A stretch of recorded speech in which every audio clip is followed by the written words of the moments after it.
So for me, it's something I've battled with a long time, but what I'm going to do is flip it to the start of my journey where I think it actually did start and maybe the reasons why.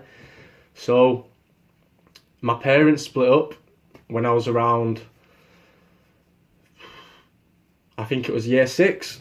And for me, it was such a hard thing to go through because I was so close to my dad at the time. My mum's my absolute world, she's my absolute rock. I love her to bits, she's my best friend. But me and my dad had a very close relationship. And for that to disappear, I just didn't understand it. Couldn't make sense of my feelings and thoughts. I saw things I shouldn't have had to see. Obviously, when parents break up, they try and make it as easy as they can, because obviously they both love you to bits, they're trying to help you. But obviously, they've got disagreements, they've got now different life partners, etc. So it can be very messy for the children that are involved in it. But yeah, that hurt me a lot, because obviously I fell out with my dad, didn't get to see him as regularly as I wanted to. When I wanted to speak to him, I didn't have that support network there where he'd just ring me and say, look, I want to see you. So for me, that was really hard to deal with, especially when all my friends had their dads there supporting them through everything. For me, it felt like he wasn't truly there. However, I do want to put it on record at the moment, recently, like the past few years, my dad's been there for me more than previously. So we didn't really have a very good relationship the past 4 or 5 years, but it's getting better and my dad does help me and support me a lot now. But obviously, for me, it was hard to actually talk to him about stuff I was feeling, because I just thought, oh my God, like, grow out of it, grow up, you know what I mean? You'll be all right, you'll battle through it. So anyway, that's one of the reasons I think. And then I was at school. So just a bit about my background at school. Like, for me, I had friends, plenty of friends from different schools, different ages, went to parties all the time, went to Leeds, chilled with a lot of different people, male and female, had a very supportive friendship group. And obviously, for me to still have these thoughts in my head where I feel dark thoughts like, I don't want to be here, such as like, I did want to be with my friends, but I just felt like there was always something in the back of my head that just wasn't right, and there were certain feelings I was feeling and I just didn't understand them. And that's solely because I wasn't educated on mental health. So I just thought it was just me, so I didn't want to open my mouth. Being at school, everyone knows, if you're a lad anyway, talking about your feelings, especially for me going to an all-boys school, my mates would have murdered me, and the people that didn't like me would have murdered me. So for me, it's not something I could have done. So obviously, bottling up all those feelings, it's horrible. It's just not a nice feeling anyway. And then my granddad passed away, which was one of the hardest things I've ever had to deal with. My granddad did a lot for me. He did a lot for my mum, a lot for my brothers. He was a very, very loving guy. And everything I'm doing now, I know that I'd be proud of me, which makes me feel good about myself. So yeah, having to go through loss of important family members. My nan passed away the year before he did, and that was hard to deal with. But for me, when my granddad went, yeah, that's when it started to go a bit downhill. That's when I started to feel suicidal thoughts. I'm not afraid to admit it. I did try to end my own life, but I just couldn't go through with it. Thinking about my mum, my little brother who looks up to me, my older brother, my best friends and stuff, like, because of how supportive they are, without even knowing what I was going through. Yeah, that helped me a lot. So yeah, that's that. So then, obviously, you're moving through sixth form. I was still popular, still had friends. Went to Leeds Fest, everything.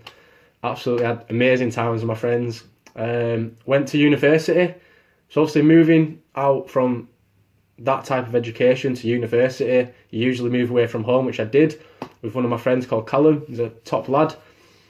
Moved out with him to a football academy where we trained in Leeds 5 times a week, played a game, went to uni. Met some new friends who I'd call some of my closest friends.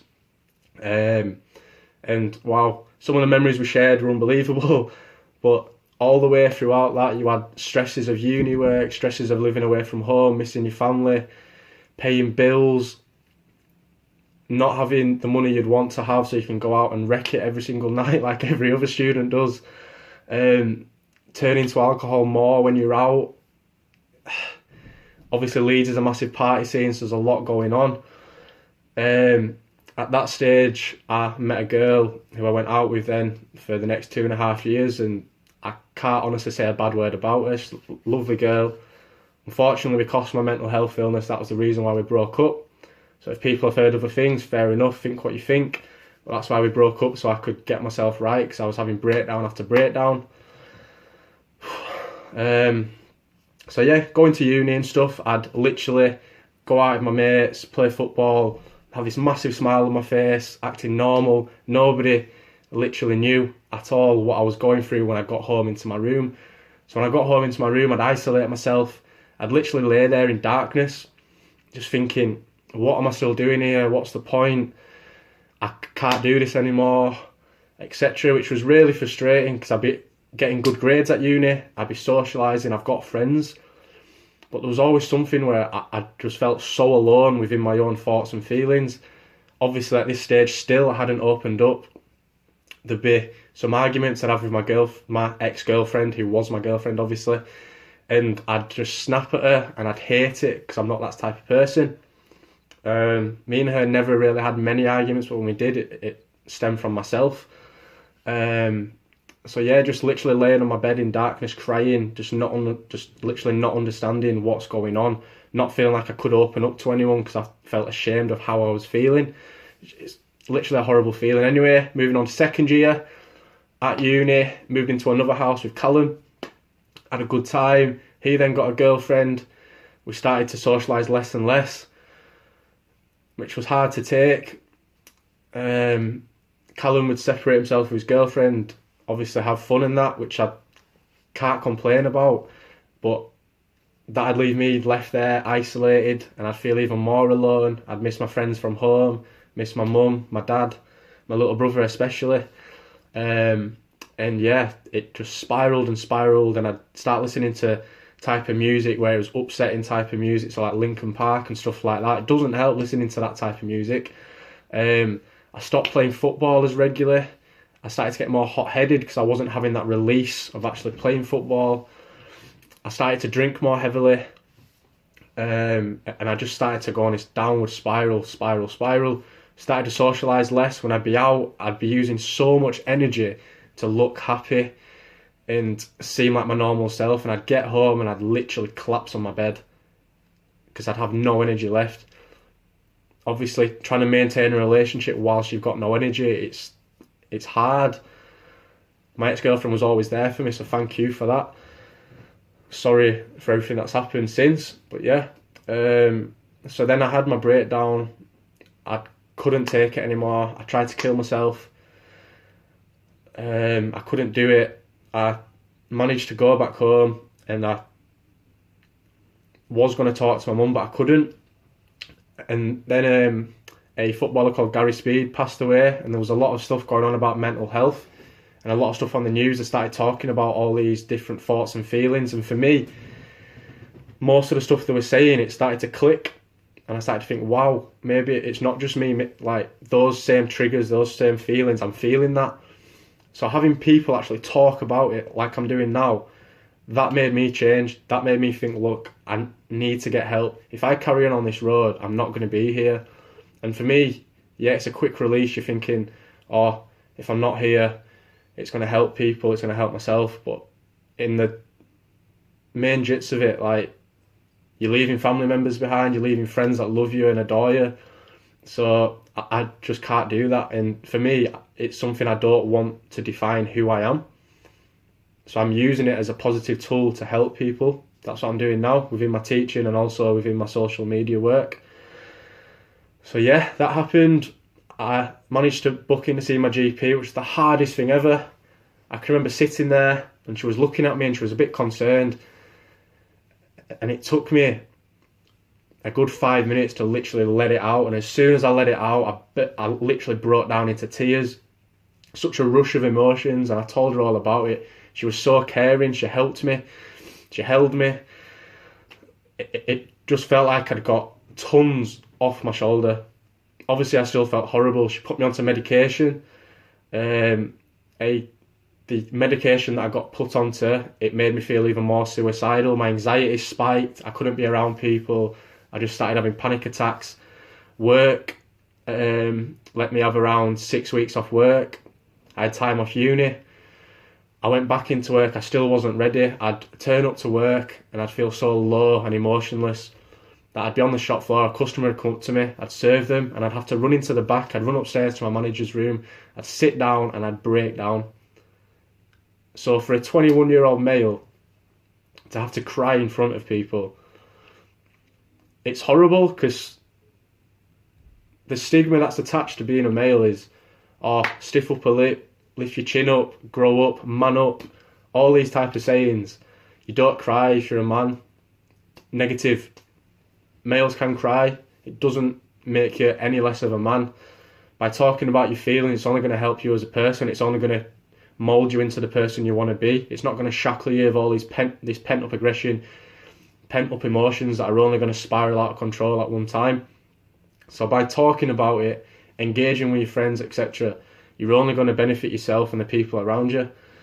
So obviously once I got that help, it took around 6 months to get put into therapy, where I got put into CBT training, which is cognitive behavioural therapy.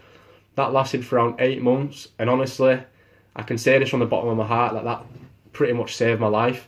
It's changed my perspective on things, it's changed the way I feel. So what I want to say is, yes, it's not magic therapy where everything goes away and you feel fantastic 24/7. Just because I'm helping people and talking about it so openly, it doesn't mean I'm 100% okay. There's days where I feel horrible. There's moments in the days where I feel suicidal still. However, because of the therapy that I've got and how much I talk about it, it helps. So it helps me deal with stuff. And it's something I'd highly recommend. So if you're going through something similar and you're looking to get help from the GP, ask your GP to put you on a CBT course. That's cognitive behavioural therapy. So for me, I'm being serious, it changed my life. It really did. The downside to my mental health and everything, obviously I've pushed people away. Some friends, my ex-girlfriend, she was absolutely amazing. Obviously people grow apart, it's just part of life. It's hard to take, obviously. She was heartbroken.